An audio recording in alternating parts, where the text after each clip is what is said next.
Pekan ini saya membaca buku berjudul Seni Berkomunikasi Menghadapi Pertanyaan Anak yang Sulit Dijawab Orang Tua. Seperti apa ulasannya? Saksikan terus ya.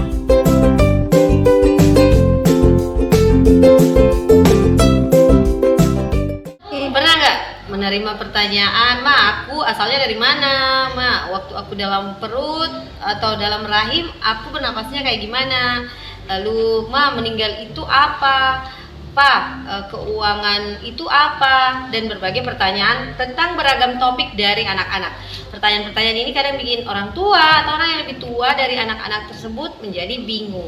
Nah, buku ini memandu kita, khususnya orang tua, dalam menanggapi berbagai pertanyaan yang sulit untuk dijawab. Sesuai dengan judulnya, Seni Berkomunikasi Menanggapi Pertanyaan Anak yang Sulit Dijawab Orang Tua. Samantha sebagai seorang psikolog keluarga yang juga memiliki seorang putri berbicara berdasarkan pengalaman dan juga background keilmuannya. Nah, di dalam buku ini dijelaskan berbagai hal termasuk berbagai pertanyaan tentang kehidupan, tentang motivasi, tentang keuangan, tentang kematian, tentang edukasi seks, tentang perceraian orang tua, tentang emosi dan konflik dan beragam topik lainnya. Tapi ini diawali dengan buku ini tidak berisi skrip, artinya dijelaskan bahwa penjelasan atau contoh-contoh di sini tidak secara langsung bisa digunakan oleh orang tua. Ada sih contoh-contoh kalimat untuk menjawab pertanyaan anak, tapi kata si penulis ini tidak bisa jadikan panduan yang tetap. Nah, daftar isinya itu seperti ini.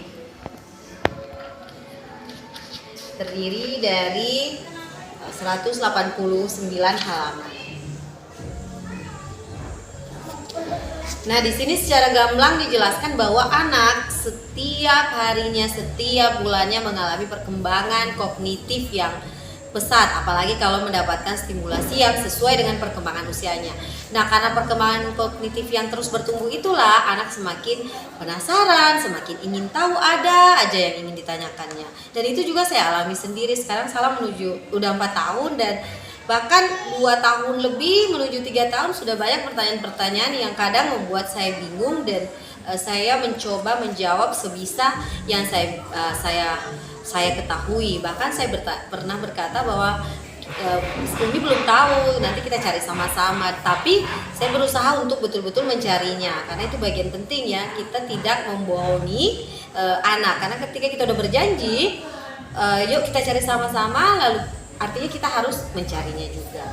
Nah, begitu juga yang dijelaskan oleh sang penulis di sini, bahwasanya jawaban dari pertanyaan anak-anak itu harus dijawab yang tepat sesuai dengan usianya tentunya, artinya dalam hal penggunaan kata tidak berbelit-belit, mudah dipahami anak dan tidak berbohong. Nah, pertanyaan-pertanyaan tadi misalnya kenapa kita harus pindahan, bahkan juga dijelaskan di sini kenapa kakek meninggal, apa itu meninggal dan sebagainya. Dan buku ini ditulis bab per babnya seperti ini. Saya perlihatkan dulu. Dimulai dari bab yang ini dijelaskan, misalnya tentang kehidupan, lalu beberapa pertanyaan yang mungkin muncul dari anak-anak,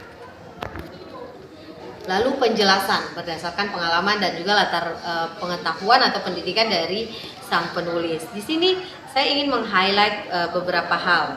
Bab yang pertama tentang emosi dan konflik. Jadi kan di situ dijelaskan tentang bagaimana anak bertanya tentang emosi dan konflik yang terjadi. Nah, yang perlu dilakukan sebagai orang tua adalah benar-benar mendengar apa yang ditanyakan oleh anak. Penuh perhatian mendengarkan pertanyaan dari anak karena itu bentuk dari kesadaran kita, mindfulness kita, memahami bahwa anak itu sedang dalam masa ingin tahu dan butuh jawaban dari kita. Lalu berikan fakta yang terjadi, tentunya sesuai dengan usia atau juga perkembangan dari anak-anak itu masing-masing. Dan yang ketiga tentunya sini adalah kita memuji nih, misalnya dengan kalimat pertanyaannya bagus, yuk kita cari sama-sama. Jadi ini akan membuka juga bonding yang lebih erat antara anak dan orang tua dalam memecahkan masalah bersama. Lalu kemudian yang menariknya dalam buku ini adalah beberapa hal yang harus dihindari dan juga yang mungkin bisa kita coba dalam menanggapi pertanyaan anak. Jadi dibuat dalam bentuk tabel kayak gini. juga seperti ini. Jadi benar-benar ngasih kita gambaran secara teoritis dan juga aplikatif hal-hal yang harus kita hindari dalam berkomunikasi dan juga hal-hal yang perlu kita lakukan dalam berkomunikasi. Nah, saya juga ingin meng-highlight bagian tentang edukasi dini. Apalagi kadang kita bertanya-tanya ya, bagaimana sih menjelaskan sex education kepada anak, khususnya anak usia dini. Di sini dimulai penjelasan untuk anak-anak usia 0 sampai 2 tahun. Saya bacakan ya contohnya, penyebutan alat kelamin yang benar secara biologis. Lalu misalnya untuk 2 sampai 4 tahun, penyebutan organ tubuh sesuai dengan nama biologis. Dan misalnya ada anak yang bertanya, dari mana asal anak? Ibu, bisa kita jelaskan bahwa ibu memiliki rahim. Di situ kamu hidup sampai cukup usia untuk lahir, hingga ke usia 8 sampai 11 tahun. Nah, dari judul dan juga bagian dari daftar isinya, sebenarnya kita sudah bisa melihat apa aja yang dijelaskan di dalam buku ini. Bagian-bagian yang perlu kita pelajari, bagus untuk panduan bagaimana menjawab pertanyaan-pertanyaan anak. Nah, selain ditulis dengan diksi yang mudah dipahami, apalagi penulisnya memang adalah psikolog anak dan keluarga yang juga based on experience ya, sehingga mudah dimengerti. Dan buku ini sebenarnya bisa sekali duduk juga loh, walaupun cukup tebal. Terus yang kedua yang menariknya adalah penjelasannya yang aplikatif dan juga teoritis. Dan yang ketiga, penggunaan font yang tidak monoton serta juga ada visualisasi yang cukup menarik buat saya.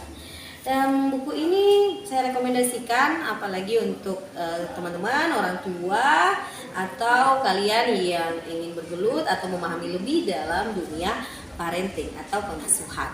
Itu aja ulasan buku hari ini, semoga bisa menjadi salah satu referensi kalian dalam memilih buku bertema parenting atau family. Sampai jumpa di video selanjutnya.